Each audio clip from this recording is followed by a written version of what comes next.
భర్తకి రావాల్సిన ఆస్తిని తీసుకొని ఈ ఇంటి నుండి విడిపోయి వేరే కాపురం పెట్టుకుని నా ఫ్రీడమ్ని ఎంజాయ్ చేయాలనుకున్నాను. కానీ శకుంతల తన కొడుకు నా అహం మీద దెబ్బ కొట్టారు. నేను వాళ్ళ కంట్రోల్లోనే ఉండాలి అన్నట్టు రెస్ట్రిక్ట్ చేశారు. అప్పుడు నాది హెల్ప్లెస్ సిచ్యుయేషన్ కాబట్టి తల వంచాను. కానీ అప్పటి నుంచి నేను కోరుకున్నది ఒక్కటే, ఏ కుటుంబాన్ని చూసుకుని వీళ్ళు మురిసిపోతున్నారో ఆ కుటుంబంలో సంతోషాలు మాయం కావాలి, ఐక్యమత్యం దూరం కావాలి, ఆ కుటుంబమే ముక్కలైపోవాలి. నేను అనుకున్నది ఒక్కొక్కటిగా జరుగుతూ ఉంది. భానుబాబు గారి చావుతో ఈ ఇంటి సంతోషం దూరం అయింది. పేరుకంతా కలిసి ఉంటున్నారు కానీ యూనిటీ లేదు. ఇక ఈ ఫ్యామిలీ విడిపోవడమే ఆలస్యం. ఆ రోజు కోసమే వెయిట్ చేస్తున్నాను బ్రో. అందుకే నీకు అన్నిట్లో సపోర్ట్ చేస్తున్నాను. చూడు బ్రో, ఈ ఫ్యామిలీని టార్గెట్ చేయడంలో నీ ఉద్దేశం ఏంటో నాకు అనవసరం. నాకు కావాల్సింది మాత్రం ఈ ఫ్యామిలీ పతనం అవ్వడం. అందుకు ఏ హెల్ప్ కావాలన్నా చేస్తాను. అర్థమైంది ఇష్కా. ఇన్ని రోజులు బిజినెస్, ఆస్తి మాత్రమే నీ టార్గెట్ అనుకున్నాను. కానీ అంతకు మించిన పంత ఉందని ఇప్పుడే అర్థమైంది. మనం అనుకున్నది జరగాలంటే మనకున్న ఏకైక అడ్డు గంగ. తనని కట్టడి చేయకపోతే మనం అనుకున్నది జరక్కపోగా ఏదో ఒకరోజు మన అసలు నిజాన్ని అందరి ముందు బయట పెట్టేస్తుంది. You're right, bro. ఈ ఫ్యామిలీ కంటే ముందు మనం టార్గెట్ చేయాల్సింది ఆ గంగని.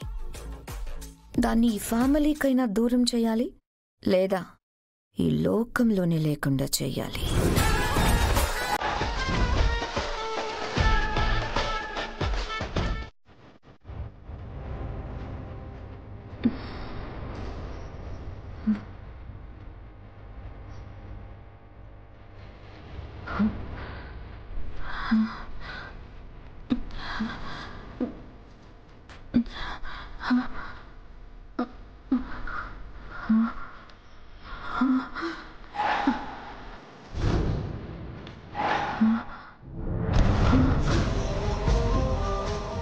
అక్కడెవరో పడిపోయారా?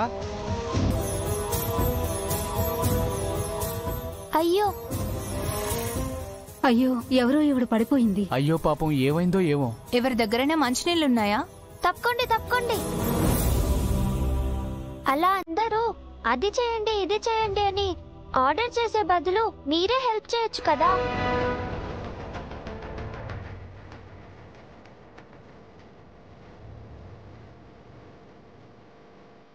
అమ్మా అమ్మా, లే అమ్మా.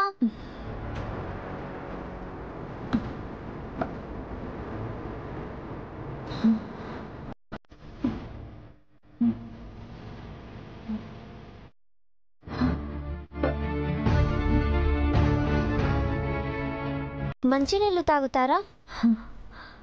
అయ్యో, ఏమైందమ్మా? పాపం మీ వీడెవరో కళ్ళు తిరిగి పడిపోయింది మేడం, అందుకే ఇక్కడ కూర్చోపెట్టాము. Good job.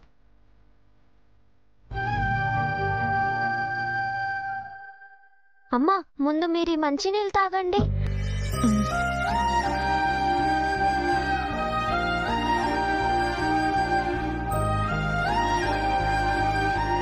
ఇప్పుడు ఎలా ఉంది మీకు?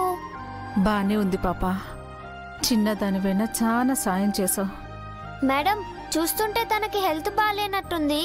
మన స్కూల్లో ఉన్న సిస్టర్ని పిలిపించి చూపించండి మేడం, ప్లీజ్.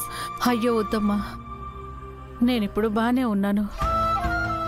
ఏదో నీరసం వల్ల కళ్ళు తిరిగాయి తల్లి. ఇంక నేను బయలుదేరుతాను. నీరసంగా ఉంది అంటున్నారు.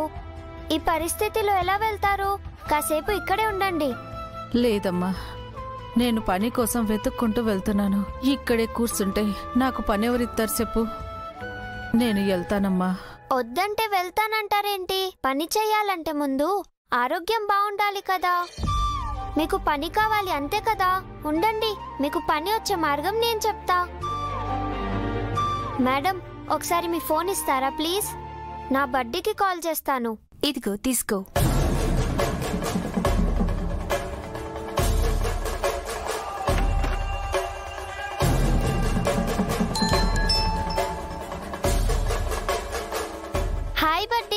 Hi buddy.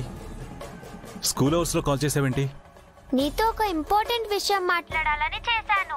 ఎక్కడున్నావు బడ్డీ? ఇంట్లోనే ఉన్నాను. అయితే వెంటనే బయలుదేరి స్కూల్ దగ్గరికి రా బడ్డీ. దేనికి బడ్డీ? అక్కడ ఏమైనా ప్రాబ్లం ఉందా? స్ట్రేంజర్స్ ఎవరైనా వచ్చారా? అదేం కాదు, నువ్వు ఒకరికి హెల్ప్ చేయాలి, అందుకే రమ్మంటున్నాను. హెల్పా? ఎవరికి? ఏం హెల్ప్ కావాలి చెప్పు. అదంతా నువ్వు ఇక్కడికి వచ్చాక చెప్తాను. ముందు నువ్వు వెంటనే బయలుదేరి రా బడ్డీ. నేను వెయిట్ చేస్తూ ఉంటాను. సరే, ఇప్పుడే బయలుదేరి వస్తాను. థ్యాంక్ యూ బడ్డీ, త్వరగా వచ్చే. బాయ్. Okay, bye.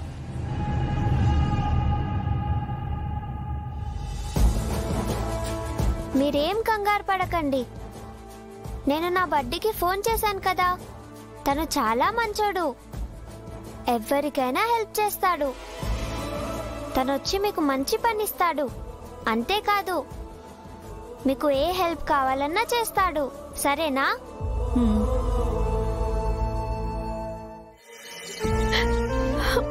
గంగా, ఏడవకమ్మా.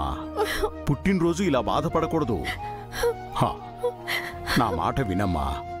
నువ్విక్కడ ఎంత సంతోషంగా ఉంటే మీ అమ్మ కూడా ఎక్కడున్నా అంతే సంతోషంగా ఉంటుంది. చెప్పు, నీకేం కావాలి? కొత్త బట్టలు కావాలా? నీకిష్టమైన స్వీట్స్, వంటలు అన్నీ చేయిస్తాను. ఇంకా గుడి